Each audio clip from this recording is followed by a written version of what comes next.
Hey everyone, this is Jared, a creator here at Wisecrack. Today we have a special episode about a series that everyone is going crazy for, Fallout. Let's set the scene. What is this Fallout, anyhow? The Fallout series takes place around the 23rd century, in an alternate reality where the culture of the 1950s just wouldn't die, but most of humanity does. In this world, the Cold War mentality was prevalent right until the bitter end. After nations began to run out of oil in the 2050s, the world plunged into a global conflict that ended in 2077 when the then nuclear powers decided to launch their arsenals at each other, enveloping the world in a new dark age. Apocalyptic fiction is a goldmine of philosophical analysis, and Fallout is no different. Welcome to this special episode on the philosophy of Fallout. In our first section, we'll be talking about how society, culture, and propaganda can convince us to do really, really stupid things. Okay, so we know that a nuclear war completely devastated Earth, but one of the more fascinating questions is how did it get there? In the alternate reality, fascination with atomic power proliferated during the mid-20th century and was never offset by the invention of the transistor. You know, those little electrical parts that led to the radio, computer, and the smartphone you're probably watching this video on. As a result, the pre-war society of Fallout is technologically advanced like our own, but in a slightly different way. Technology is big and bulky, and the computers are primitive compared to our own.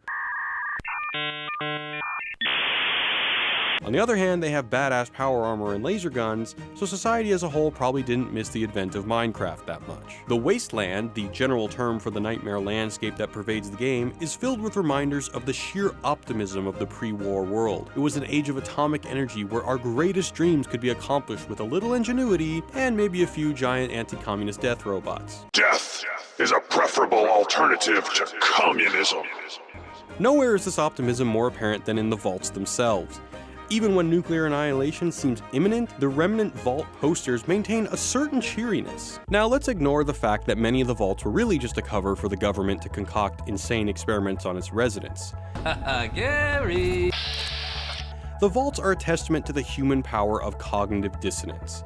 The possibility of being locked in an underground bunker for an indeterminate amount of time is advertised as an exciting foray, where you can meet new friends and raise a family. The vaults are a callback to the luxury bomb shelters of the Cold War era. Yes, they really existed. These mental gymnastics were taken up by German-American philosopher Herbert Marcuse during the height of the Cold War.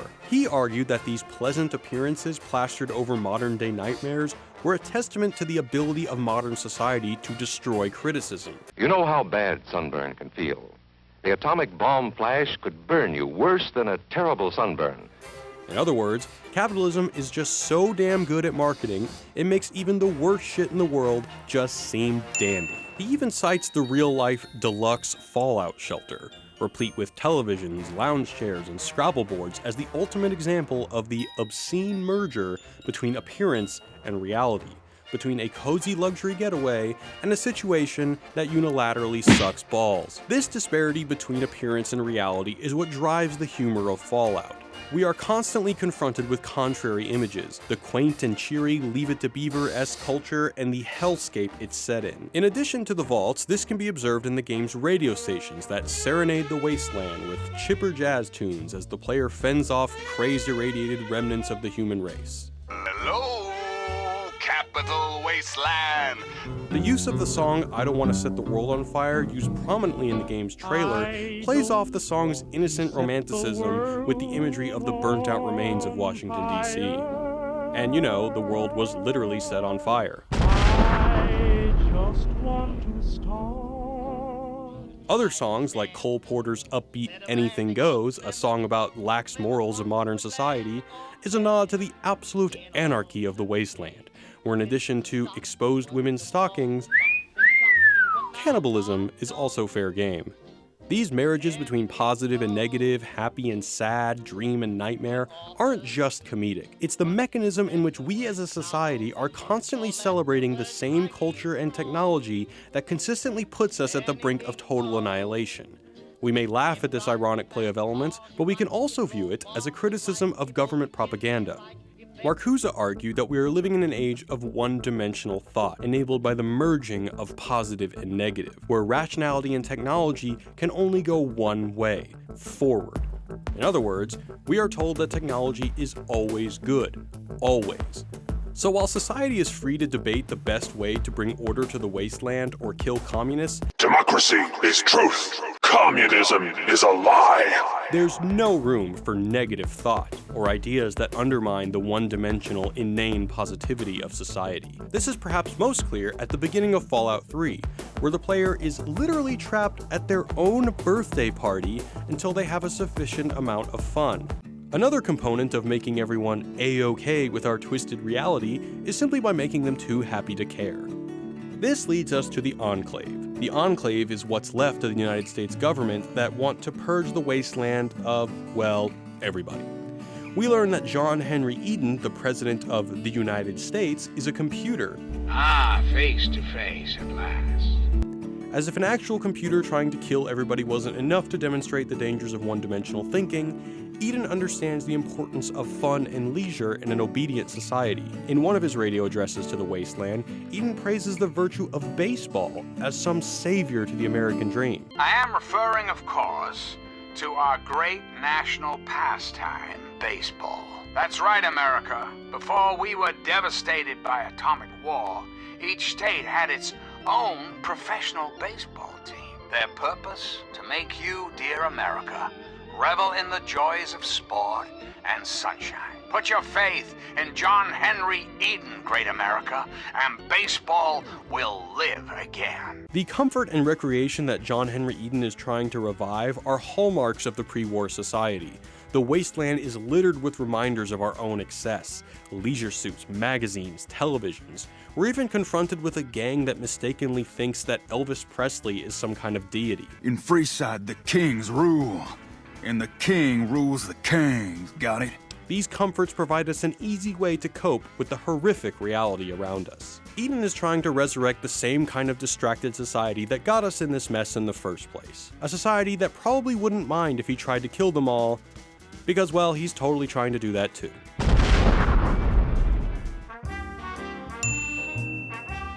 From the Great War that decimated the world to the secret government experiments that created the super mutants that are now trying to kill you, we're constantly reminded of technology run amok. In Fallout, as in real life, technology is a double-edged sword, both good guy and bad guy. So when we, as players, are confronted with choices about technology, the game presents us with a series of moral dilemmas. Should technology be used to provide clean water for the people of the wasteland, or unleash a devastating virus to purify it of its violence and corruption? Who should gain control of Mr. House's robotic army in the battle over the fate of New Vegas? These questions, for the thoughtful player, can be quite troublesome. The idea that humans can't handle technology is really old. Fallout draws inspiration from the Greek myth of Phaethon, the son of the sun god Helios. Phaethon, being the brash child he was, decided to take his dad's ride for a spin, but unlike your dad's Porsche, there is no substitute. Helios' ride was a chariot that carried the actual sun across the sky. It went exactly as you'd expect, with Phaethon pretty much ruining everything, and burning up a huge portion of the Earth. In New Vegas, the giant solar plant capable of harnessing, pun intended, the sun's energy is called Helios 1, and like Sun God Jr., the player can gleefully take the sun's destructive power for a joyride and slaughter thousands of NCR soldiers. One response to this technological dilemma is the Brotherhood of Steel, the secretive order of power armor-clad badasses who roam the wasteland looking for long-lost technology.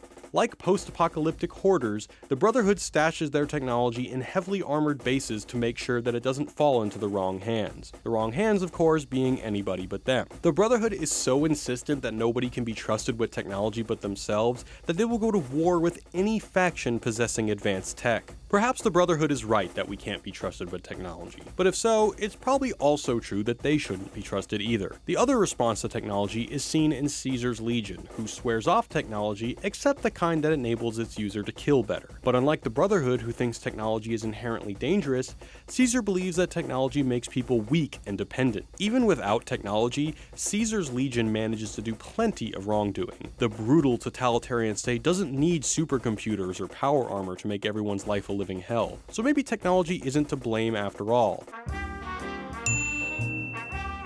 The citizens of the wasteland come together to create various forms of government, from cruel tyranny-fueled slavery, to liberal democracies, to, whatever this is. Aside from illustrating political theories from the days of yore, Fallout also does a pretty good job of explaining modern theories about international relations. In New Vegas, Caesar wants to unite all of humanity under his banner in a dystopian nightmare where everyone is a slave and Roman cosplayer. While Caesar's legion is superficially modeled after the Roman Empire, the actual foreign policy of Caesar is alive and well today. Caesar thinks that peace comes through security and doesn't believe that peace is attainable until his legion is the only dominant faction in the wasteland, if not the only faction at all. In international relations, we call this the hegemonic stability theory, which believes that superpowers scare the living hell out of everyone else, and they all, for the most part, behave.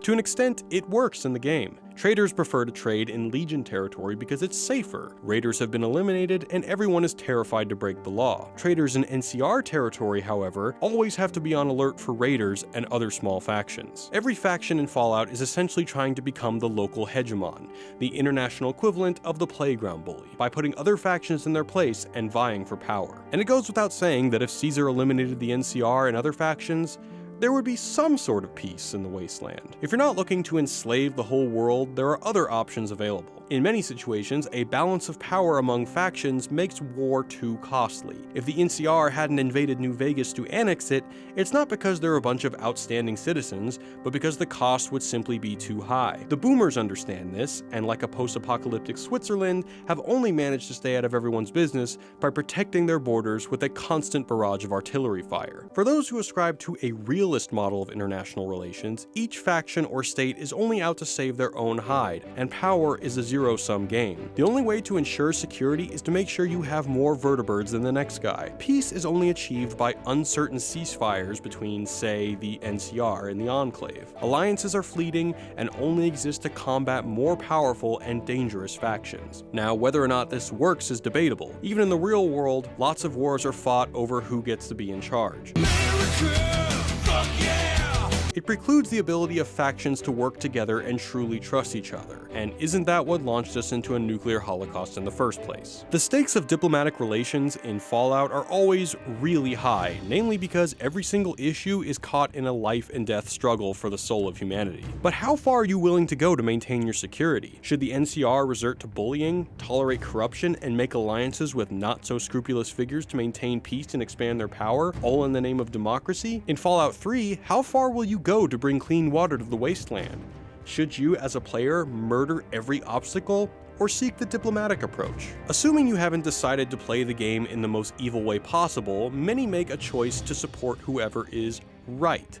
Maybe you believe that the NCR, while flawed, is the kind of democracy that the world needs, or maybe you think technology needs to be taken away from the irresponsible actors who possess it. The problem with security logic, according to some philosophers, is its totalizing logic. Daniel Callahan argues that there is no limit in the amount of terrible, grotesque things we are willing to do in the name of survival. Or in the words of old Ben Franklin, those who surrender freedom for security will not have, nor do they deserve, either one. The point is not lost on Enclave President John Henry Eden, who declares on the radio, "The question has been raised, I know, as to just how I came to be elected. Fortunately, in the interest of national security, I'm not at liberty to discuss the details of the election."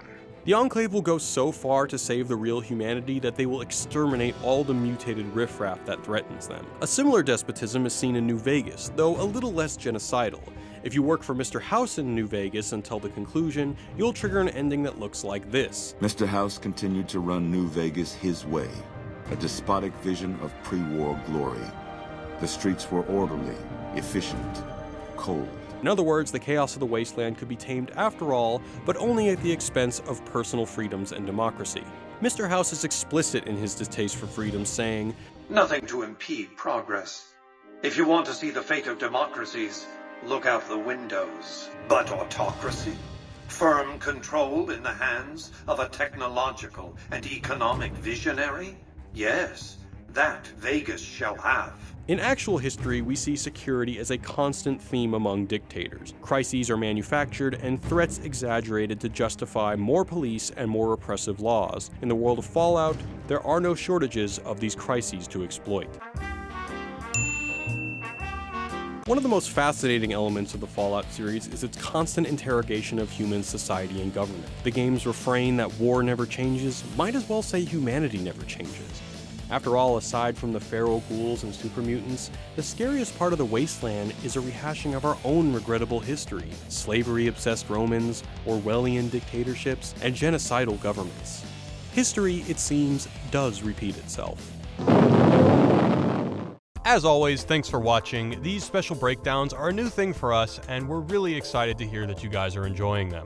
We've got some great stuff around the corner, including a breakdown of Rick and Morty, No Country for Old Men, and all 5 seasons of Breaking Bad. But what we want to ask you guys is, what should we do next? Should we keep diving deep into your favorite video games, like Metal Gear Solid 5? Or should we do something more general about the progression of video games over the years? Click this cassette tape to vote for Metal Gear Solid 5, or click this controller to vote for a more general approach to video games. You'll be brought to our channel page where you can check out all of our videos, and be sure to subscribe to be the first to know about new episodes. Alright, I've gotta go drink some tainted water, guys. Peace.